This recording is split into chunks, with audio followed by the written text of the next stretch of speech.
자라나야 할 성도라는 제목으로 말씀을 나눕니다. 좀 전에 보았던 13절에 우리가 다 하나님의 아들을 믿는 것과 하는 일이 하나가 되어 온전한 사람을 이루어 그리스도의 장성한 분량이 충만한 데까지 이르리니라고 기록하고 있죠. 하나님께서 예수 믿는 우리들 중에 구별해서 직분을 주셨습니다. 그 직분을 주신 것은 하나님의 선물인데 그 하나님 주신 직분, 그 선물, 그 은사를 부여받은 직분자, 성도들은 그래서 주님 앞에 충성하고 열심히 주 앞에 살아가게 되어지면 나 한 사람의 충성, 나 한 사람의 그 믿음의 분량에 따른 충성이 어떤 결과를 이끌어내느냐면 내가 속해 있는 그 교회가 하나님의 교회가 건실히 세워진다라고 사도 바울은 말씀을 해요. 달리 해석하면요, 직분을 수여받은 중직자 혹은 어떤 성도가 주님 앞에 그 믿음이 자라나지 않고 그 주신 은사대로 충성하지 않으면 어떤 일이 일어나는가? 그가 속해 있는 그 교회가 하나님의 온전한 교회로 세워지기 어렵다라는 거죠. 자, 그래서 하나님 안에 직분자로서 교회 안에 충성하는 성도는 오늘 메시지의 주 메인 가장 중요한 골자입니다. 그리스도 안에서 자라나야 된다는 거예요. 네. 성장해 가야 된다는 겁니다. 그래야만이 하나님의 몸된 교회가 온전히 세워질 수 있다라는 거죠. 그래서 우리는 기억하십시다. 내가 교회 안에 직분자다라고 내 스스로 인식이 되시는 분들은 하나님 안에서 나는 날마다 자라나야 될 사람이라는 거예요. 나는 날마다 주 안에서 성숙해져 가야 될 이유와 목적을 지닌 자가 소위 직분자란 사실이죠. 여러분, 교회 안에 예수님을 바로 알고 복음을 바로 접한 성도는 그분이 살아가는 삶의 스토리 하나하나가 다른 분들이 어떻게 다가오느냐면요, 감동이에요. 다시 얘기합니다. 내가 예수 그리스도를 인격적으로 만나고 복음을 제대로 이해한 사람은 그가 몸담고 있는 구역이든 교회든 직장이든 그 사람이 살아가는 삶의 그 모든 족적은 주위에 있는 사람들에게 무엇으로 느껴지느냐면 감동이라는 거예요. 왜 그럴까요? 그의 삶의 모든 모습들 속에 살아 역사하고 계시는 예수 그리스도의 모습들이 묻어나기 때문에 그래요. 반면에 예수님을 믿고 내가 직분을 받고 교회 안에서 오래 신앙생활을 하감에도 불구하고 내 안에 성경이 말씀하는 복음에 대해서 충격적인 만남을 경험해 보지 않고 살아가는 성도, 그분이 교회로부터 무언가를 포지션의 위치에 따른 사역이 주어질 때 그것 때문에 여러 많은 사람들이 어떤 걸 경험하게 되느냐면 어려움을 경험해요. 그분 때문에 마음의 상함을 많이 경험하게 된다는 겁니다.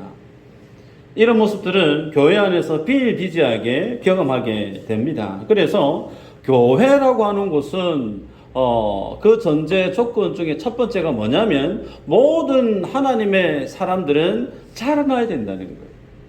정체되어지면 안 됩니다. 정체되어져 있는 것은 현상유지 개념이 아니에요. 병들어가고 있다는 증거예요. 그래서 우리가 예수님을 믿고 특별히 중직자로서 교회 안에 직분을 부여받은 책임 있는 자리에 있는 성도는 날마다 믿음의 그 성장판이 절대로 닫혀 있어서는 안 된다는 거예요. 그리스도의 장성한 분량에 이르기까지 성경이 우리에게 촉구합니다. 자라나야 된다라고 말씀을 해요.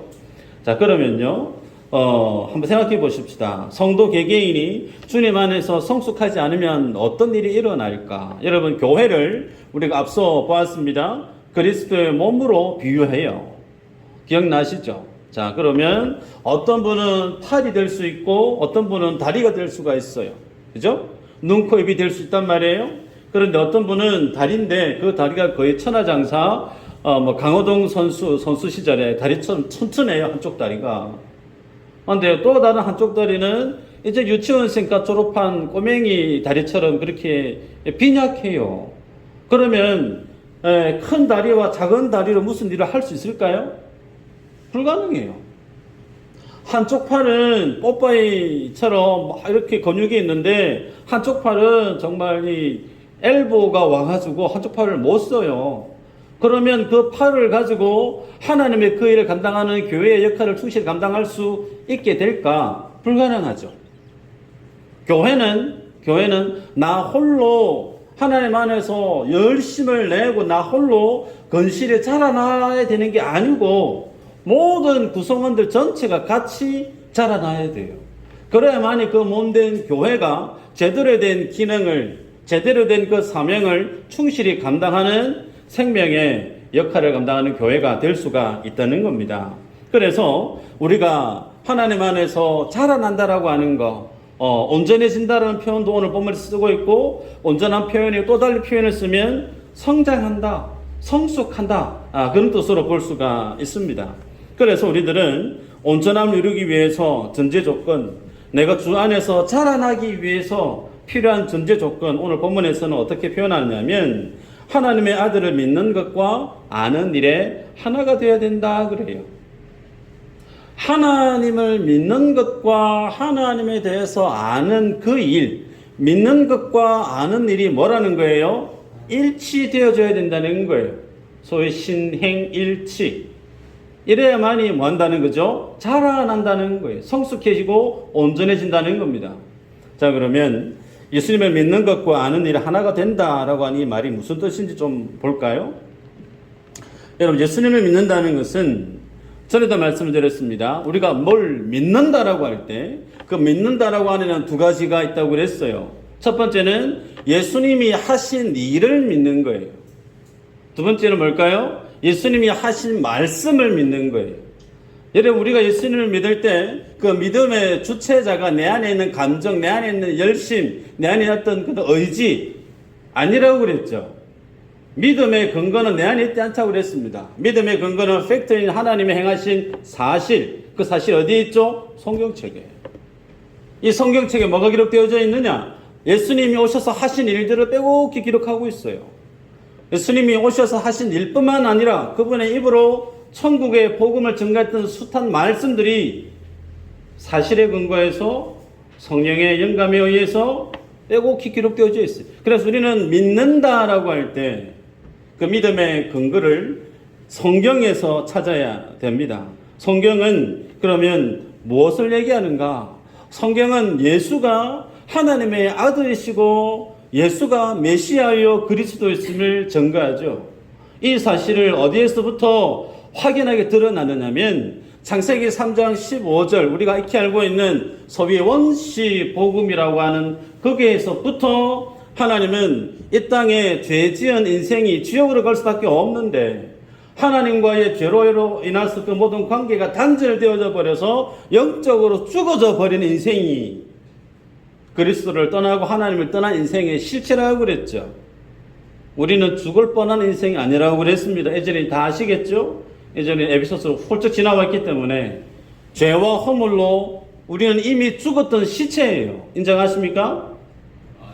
우리는 이미 죽었던 시체예요. 그리스도 밖에 있었을 때는 하나님에 대해서 인지할 수 있는 능력이 전혀 없었던 존재입니다. 그래서 죽어있던 우리들을 성령이 오셔서 우리를 감화감동을 시키셔서 진리가 무엇인지, 예수가 어떤 분인지, 하나님 우리에게 행하신 그 일들의 복음이 어떤 사건인지 우리를 깨우쳐 주셔서 믿음의 지경을 여셨기 때문에 우리가 뭘 볼 수 있죠? 진리를 볼 수 있게 된 거예요. 그래서 그 주님 앞에 우리가 믿음으로 순응하게 되어지는 거죠. 그런데 이 예수 그리스도, 그 주님은 창세기 3장 15절부터 우리들에게 기록으로 남겨놓고 있습니다. 그 창세기 3장 15절은 우리가 에베소서 1장 2장을 앞서 보았을 때 하나님이 천지 만물을 창조하시기 이전부터 우리를 어떻게 해요? 구원하시기로 작정하셨다고 그랬죠. 기억나십니까? 포맷되신 거 아니죠? 얼마 안 됐는데. 네. 창세 전에 우리를 주님이 택했다 그랬단 말이에요. 내가 태어나기도 전에 내가 조성되어지기도 전에, 내 할아버지 할머니 때 오시기도 전에 하나님 안에서 나를 택했다는 거예요. 그 나에 대한 구원의 예정은 성부 하나님과 성자 예수님이 모든 태양계를 만드시기 이전에 하나님 안에서 우리를 구원하시기를 작정하신 하나님의 구속 언약 안에 있었습니다. 그에 대한 증인이 누구였냐면 성령 하나님이세요. 그 주님이 만물이 조성되어지기 전부터 주님이 나를 아시고 나를 구원하시기로 작정하셨다는 거예요. 어떻게 해요? 예수 그리스도라고 하는 메시아, 그리고 그분이 우리에게 그리스도이심을 통해서 우리를 구원하시겠다고 이미 창세기에서부터 주님이 밝혀 기록으로 남겨놓았단 말이에요. 이것이 어떻게 해요? 이스라엘의 역사 속에서 계시되어져서 점점 분명하게 확실하게 드러내 오다가 2000년 전에 예수님이 친히 땅에 오셔서 내가 메시아다. 인자는 다니엘서에서 얘기하는 인자론에 대해서 예수님이 언급하시면서 예수가 곧 그리스도이심을, 내가 곧 하나님의 아들이심을, 그리고 오전 예배도 그랬죠. 오병이어 사건 가운데 나는 생명의 떡이다. 생명의 떡이다. 내가 내 피를 먹어야 너희들이 산다. 예수가 곧 생명임을, 예수가 곧 구약에 예언되어졌던 그 예수 그리스도이심을 주님이 친히 자신의 입으로 삶으로 보이셨어요. 그래서 그 증거가 뭐죠? 십자가에서 죽으셨습니다. 그리고 3일 만에 말씀대로 살아나시고 제자들에게 그 모습을 보이시고 주님의 나라로 성천에 가시고 난 이후에 약속대로 성령께서 이 땅에 임재하셨잖아요. 그래서 우리는 예수님을 믿는다라고 할 때 예수님이 땅에 오셔서 행하신 그 모든 구속의 십자가의 사건, 성령 하나님이 우리 안에서 넌 내 거야, 넌 내 아들, 내 자식이야, 인친, 구원하신 그 모든 사건에 대해서 우리가 믿는 거죠. 그것을 인정하는 거죠. 그래서 우리들은 예수님을 믿어 하나님의 자녀가 된 인생이에요. 그러면 우리의 소속은, 우리의 정체성은 이 땅에 대한민국의 국민도 물론 맞지만 하나님 안에서의 여러분의 소속은 천국 시민권을 소유한 하나님의 사람들이에요. 아멘이죠? 그럼 여러분들이 주된 관심이 어디에 있어야 될까? 여러분, 하나님 나라에 있어야 되는 게 맞죠. 예를 한번 들어볼까요? 오전에도 돈 얘기가 좀 죄송스러운데 반대 예를 들어보겠습니다. 여러분이 큰 돈을 버셨어요. 큰 돈을 너무 많이 벌어가지고 그 돈을 투자를 하고 싶어요. 어디에 투자하는 게 좋을까? 기분 좋게 신문을 보다가 일본의 어느 한 지역에 투자할 수 있는 좋은 땅을 본 거예요. 관광산업이 아주 괜찮겠다. 투자하면 몇 갑절 이상의 수익을 벌겠다. 눈여겨 그 땅을 투자하려고 막 준비하고 있었어요. 그런데 일본의 지질학자가 발표를 하기를 그 땅에 조만간에 큰 지진이 생긴다는 거죠. 그 큰 지진이 생기고 나서 이후에 쓰나미가 몰려올 수도 있다라고 하는 그런 어떤 보고를 하는 겁니다. 한 달 안에 이런 일이 대형 어떤 지진이 일어날 수 있다. 여러분, 본에 있는 지질학자가 그 얘기를 했을 때 그 얘기를 듣고도 그 땅에 투자하는 사람이 지혜로운 사람일까요? 망한다는데, 건물 올리면 무너진다는데, 그 건물이 쓰나미가 와서 다 쓸모없는 땅이 되어진다고 하는데 그 땅에 투자할 사람이 있을까요? 투자하면 안 되잖아요. 그죠? 맞나요? 그럼 물어보십시다. 우리가 살아가는 이 땅은 어떤 땅이에요? 내가 살아가는 이 땅은 어떤 땅이에요? 예수님이 이 땅에 오시면 이 땅이 어떻게 된다고요? 다 불탑니다. 주님이 이 땅에 재림하시게 되어지면 이 땅은 다 불타서 사라진대요. 태양마저도 사라진대요. 하나님이 새하늘 새 땅을 새롭게 만드신대요. 그러면 사라져 버릴 이 땅에 내 인생을 마음 다해 뜻 다해 생명 다해 열심을 다해 살아갈 필요가 있을까? 여러분, 세상을 달관하며 사십시오, 그 얘기가 아닙니다. 우리의 삶의 구심점을 어디에 둬야 되느냐 이 얘기예요. 주님은 하나님의 영원한 나라에 대해서 말씀을 하십니다. 그래서 내가 성경의 내용을 믿는다라고 하면 그 믿는 그 사실에 대해서 우리는 우리의 삶의 모습들이 드러나야 됩니다. 캠핑을 갔어요. 찌개를 만드는데 설탕을 좀 넣어야 돼요. 그래서 제가 참 요리를 좀 합니다만 설탕이 이제 한 숟가락 퍽 넣었는데 막 저었어요. 맛있겠다 싶어서 먹었는데 되게 짜요. 와, 이게 짜서 못 먹을 정도예요. 그럼 어떻게 해야 될까요? 설탕을 저는 백 선생님을 소원해가지고 생명을 불어넣든지 아니면 물을 더 붓든지 이것도 저도 아니면 버려. 여러분, 설탕인 줄 알았는데 소금 넣은 거 맛보니까 못 먹을 것 같아요. 그러면 뭐 물 붓든지 뭐 포기하고 먹든지 아니면 버리든지 그러면 됩니다. 그건 뭐 별 중요한 거 아니에요. 그런데요, 2015년에 상주에 있었던 사건입니다. 7월 14일 날 복날이 지나고 난 이후에, 초복날이 지나고 난 이후에 할머니들이 마을 해관에서 사이다인 줄 알고 잔치하고 난 다음에 남아있는 사이다인 줄 알고 마셨는데 그게 농약이었어요. 6분이 드셨는데 그 중에 2분이 돌아가셨어요. 4분이 중환자실로 실려갔던 유명했던 사건이 있었습니다. 어느 누가 그 사이다 병에 농약이 들어있을 줄 상상도 못했겠죠. 확인을 안 한 거예요. 그래서 가서 그냥 사이다이겠지 원샷 하나를 툭 마신 거예요. 여러분, 잘못 마시게 되어지면 사이다를 농약을 사이다인 줄 모르고 그냥 마시게 되어지면 내 생명을 잃을 수가 있습니다. 그렇죠?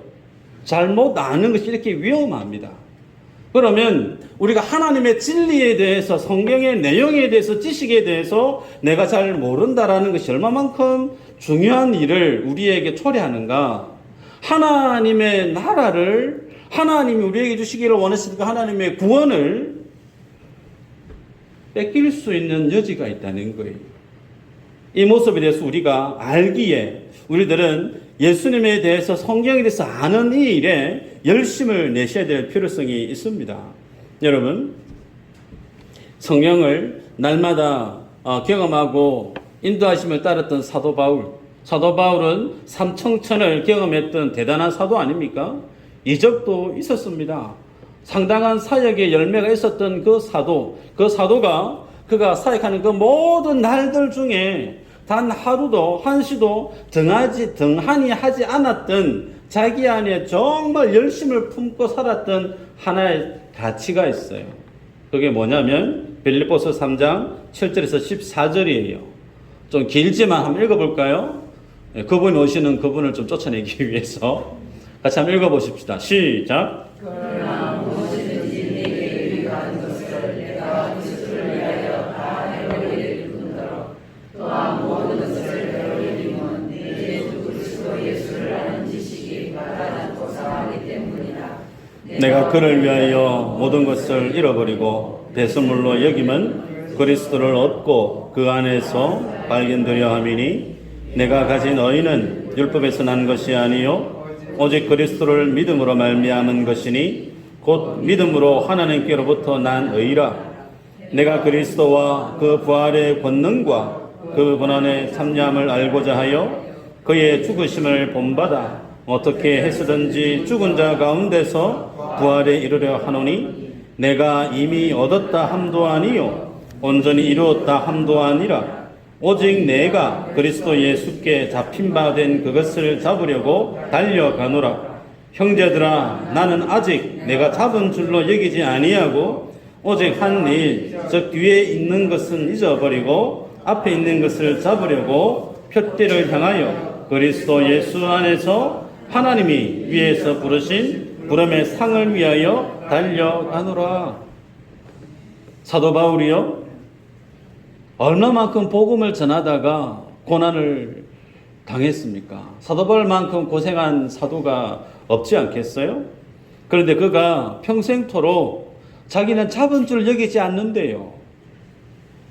그 많은 이적과 사역을 개척교회를 일구고 선교 숱한 열매를 일궈냈던 사도 바울조차도 본인은 자기가 한 일, 지난 그 모든 일 다 내려놓고 앞에 있는 거 붙잡으려고 달려간대요. 여러분, 사도 바울만큼 우리가 예수님에 대해서 더 많이 알까요? 내가 예수님에 대해서 사도 바울만큼 많은 경험을 하고 해박한 지식을 가지고 살아갈까요? 저는 아닙니다. 비교할 수가 없을 정도예요. 그럼에도 불구하고 내가 예수님을 아는 그 일에, 예수님을 배우는 그 일에 내 삶의 우선순위를 어느 정도로 주님 앞에 내어놓고 살아가느냐는 거예요. 의외로 많은 교회 안에 성도님들이 이 예수님에 대해서, 성경에 대해서 배우려고 하지 않습니다. 배우려고 하지 않고 이미 다 뗐다는 거예요. 뭘 뗐는지 모르지만 이미 많이 경험해서 다 한대요. 나 정도면 이제 뭐 하산해도 될 정도다, 그런 얘기들 하시는 분들이 교회 안에 종종 있을 수 있습니다. 여러분, 아니에요. 우리들은 예수님을 믿는 것과 아는 일에 창념하셔야 됩니다. 그래야만이 우리가 하나님 안에서 온전한 자가 되어질 수가 있어요. 여기에서 13절 말미에 보면요, 충만한 데까지 이르리니 그랬고요, 15절에서는 잘한다 라는 표현이 있습니다. 그런데 충만한 데까지 이르리니 혹은 그리스도에서 내가 자라난다라고 하는 이 표현 중에서 하나같이 능동형이에요. 그 말은 주어가 행해야 된다는 거예요. 그 주어가 누구죠? 우리라고 기록되어 있습니다. 우리. 예수 믿는 내가 가만히 손 주머니에 찔러놓고 가만히 있으면 자라나는 게 아니라는 거예요. 내가 자라나기 위해서 애써야 된다는 겁니다. 내가 그리스도의 장성한 분량에 이르기까지 성숙되어지기 위해서, 온전해지기 위해서 수고하고 애써야 됨을 성경이 우리에게 강조합니다. 고린도전서 14장 20절에 이렇게 얘기합니다. 형제들아, 지혜는 아이가 되지 말고 아기는요 어린아이가 되라. 지혜는 장성한 사람이 되라. 히브리서 5장 12절 이거 한번 볼까요? 한번 읽어보십시다. 시작. 내가 어리되었으므로 너희가 마다의 스승에게 되어서 있는데 너희가 다시 하나님의 말씀을 처음에 대하여 누구에게서 가르침을 받아야 할 것이니 단단한 음식은 못 먹고 젖이나 먹어야 할 자가 되었도다. 이는 젖을 먹는 자마다 어린 아이니 의의 말씀을 경험하지 못한 자요, 단단한 음식은 장성한 자의 것이니 그들은 지각을 사용함으로 연단을 받아 선악을 분별하는 자들이니라. 아멘. 여러분, 성경은요 성도에게서 힘써 자라나라, 믿음의 장성한 분량에 이르도록 네가 자라나야 된다라고 말씀을 합니다. 그래서 하나님에 대해서 내가 아는 만큼 내 삶 속에서 아는 그 믿음의 내용들이 드러나죠. 달리 표현합니다. 내가 예수님을 믿고 주님 안에서 내가 살아냈던 삶들만큼, 주님 앞에 내가 믿음의 행위를 하고 믿음의 충성된 삶을 살아낸 그것만큼 뭐 하는 거예요? 내가 하나님을 안다는 거예요. 또 달리 얘기할까요? 내가 주님 앞에 믿음의 삶을 살아내면서 살아내는 삶의 내용은 거의 없는데 입으로 내가 다 안다라고 하는 그것은 성경이 얘기하는 믿는다라고 하는 그 표현에도 부합되지 않고 성경이 얘기하는 예수 그리스도를 안다라고 하는 그 원어적인 뜻에도 부합되지 않습니다. 내가 예수님을 믿고 내가 압니다라고 하는 그 말은 내 삶들 속에 반드시 구체적인 삶의 내용물들로 그 결과물이 드러난다는 거예요. 그거 없이 그냥 내가 다 안다라고 얘기하는 분들은 자기 착각입니다. 자기 착각이에요. 이런 자기 착각에 빠졌던 사람들이 고린도 교회 성도들이었습니다. 고린도전서 8장 1절에서 3절 한번 읽어볼까요? 시작.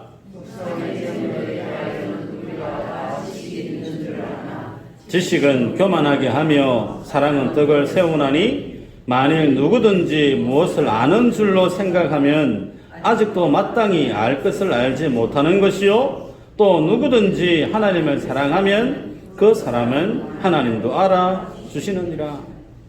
무슨 말씀이냐면요, 신앙생활을 하는데 내가 하나님 잘 알지, 내가 성경 내만큼 모르는 사람 몇 있나, 내가 다 안다. 그런데 그분의 삶이 없어요. 그러면 사도 바울 방금 같은 그 내용 안에서 그거 아는 거 아니라는 거예요. 행함이 없는 믿음에 대한 그 모습은 성경이 얘기하는 아는 거라고 표현하지 않습니다. 우리가 오늘 기록하고 있는 에베소서에서 알다, 믿는 것과 아는 것이 하나다라고 할 때 그 알다의 말의 원어적인 의미는 지식적인 알매 수준에서 그 지식에 대한 알매 수준이 내 삶의 내용으로까지 드러나고 있는 그 수준을 다 포함하고 있는 거예요. 이 알다라고 하는 말의 사전적인 의미가. 그러기에 내가 예수님을 믿고 살아가는데 삶의 내용이 전무해요. 말만 있어요. 그 말만 막 늘어놓는 교회 다니는 분, 부지기수 어떻게 드러나느냐면 참 교만한 분으로 드러날 수밖에 없어요. 지식은 우리를 교만하게 만듭니다. 목회자가 다른 목사의 설교를 듣기를 좋아할까요? 안 좋아합니다. 자기가 설교 제일 잘하는 줄 알아요. 저를 포함해서. 저를 포함해서. 마찬가지예요. 다른 분한테 뭔가 듣는 거 좋아하는 사람 없어요. 왜요? 내가 다 한다고 얘기니까. 근데 그게 뭐라는 거죠? 교만이라는 거예요. 교만. 여러분 기억하십시다. 아는 것과 믿는 것이 하나여야 돼요. 하나여야 돼요. 따로 국밥으로 있으면 안 돼요.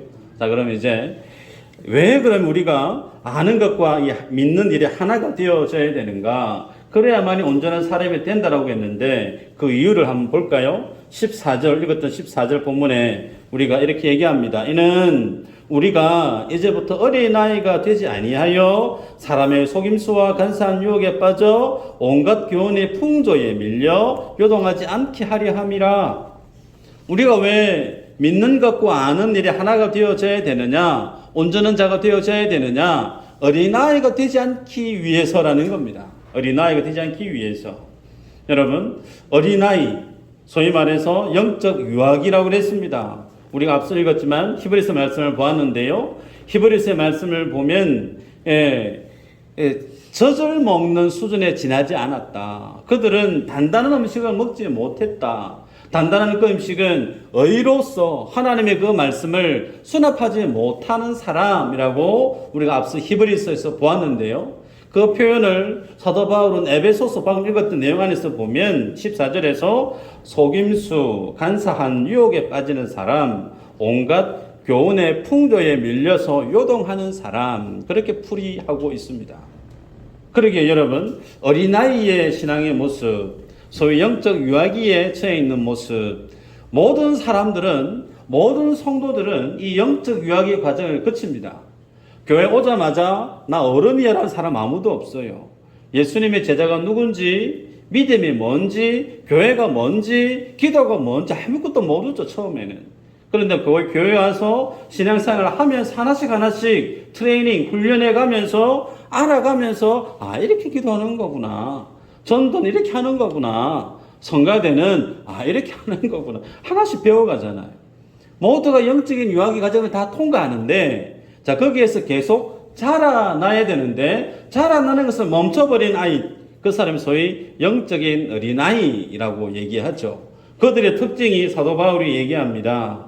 어떻게 표현하고 있느냐면, 잘 속아 넘어진다. 속임수.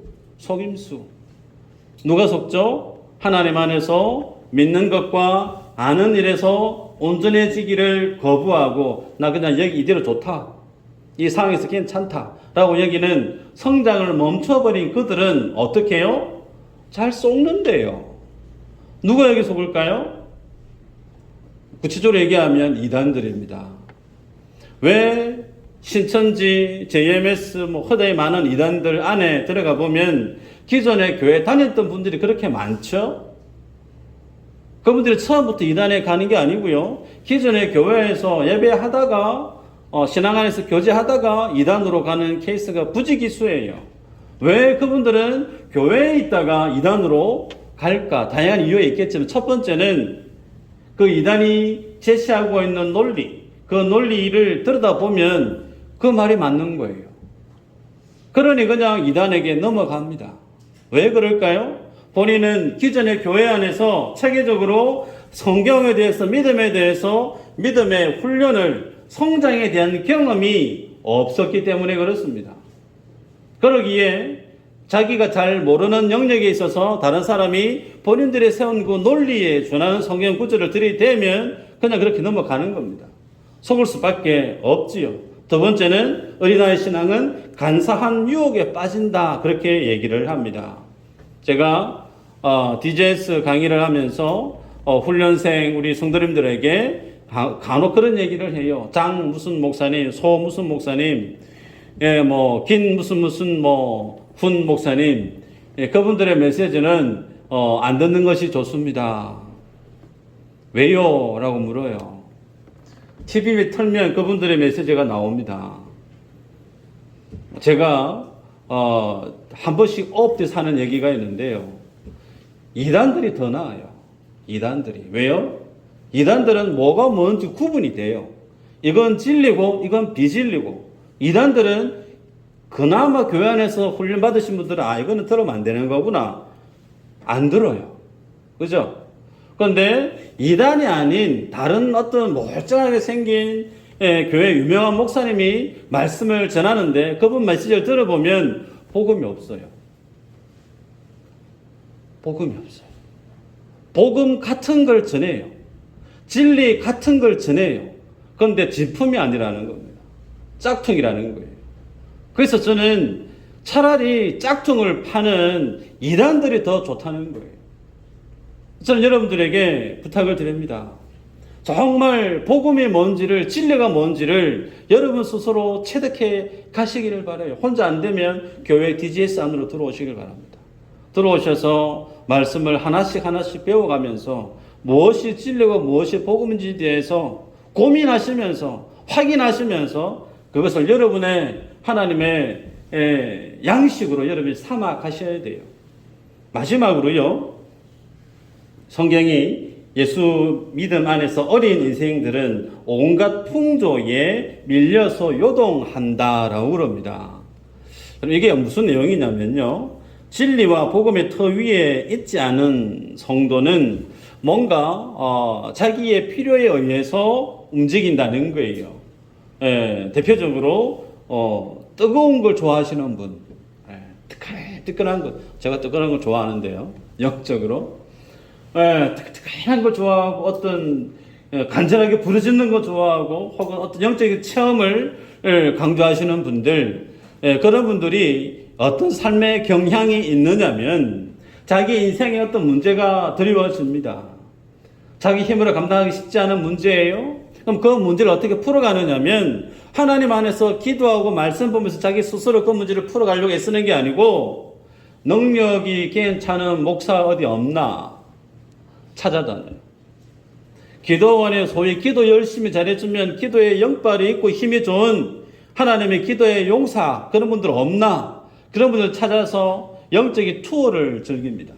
그래서 어떤 능력이 있는 사람, 소위 예언의 은사를 지니신 분, 혹은 손을 대면 뒤로 넘어지는 권능을 지닌 분, 그런 분들한테 한번 안수기도 한번 받고 난 다음에 내 인생의 문제를 한 방에 해결하려고 하는 분들이 계세요. 건강할까요? 절대 건강하지 않습니다. 하나님이 우리에게 인생의 문제를 주실 때는 그 인생의 문제를 말씀 안에서 진리 안에서 스스로 풀어가야 돼요.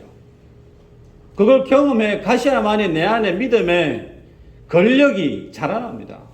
그러지 않고 어떤 목회자, 어떤 유명한 사람에게 가서 기도 한 번 받고 모든 인생의 문제를 한 방에 해결하려고 하는 그런 분들은 날마다 그런 분들을 찾아 헤맵니다. 자기 교회가 없어요. 본인 평생에 나를 지도해줄 인생의 영적인 멘토라고 할 수 있는 자기만의 목회자가 없어요. 비극입니다. 말씀을 맺는데요. 여러분, 집에 초등학교 꼬맹이만 있는 집 상상해 보세요. 맨날 칭얼댑니다. 짜증냅니다. 요구사항만 가득해요. 자기만 옳아요. 그런데 그 아이를 보고 있는 대학생 형이 있고 큰 누나가 있다 생각해 보십시오. 그럼 그 큰 누나는 어떻게 행동할까요? 꼬맹이 동생한테 그래 뭐 필요하노? 뭐 도와줄까? 뭐 먹고 싶노? 이래야지 저래야지. 그 큰 누나, 큰 형은 동생을 건사합니다. 케어를 한단 말이에요. 그러면 그 집에 아버지 엄마는 어떨까요? 아버지 엄마는 막냉이 초등학생 애도 그 필요를 채워줍니다. 대학 다니고 있는 큰딸, 작은딸 혹은 큰아들, 둘째 아들 그들의 필요도 채워줘요. 그 아버지, 그 엄마는 본인의 시댁 식구들, 형제들까지도 돌아봅니다. 뭘 얘기하죠? 믿음이 자라나야 된다는 거예요.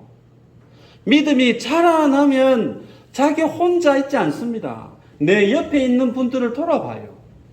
내가 어떻게 해야 될까?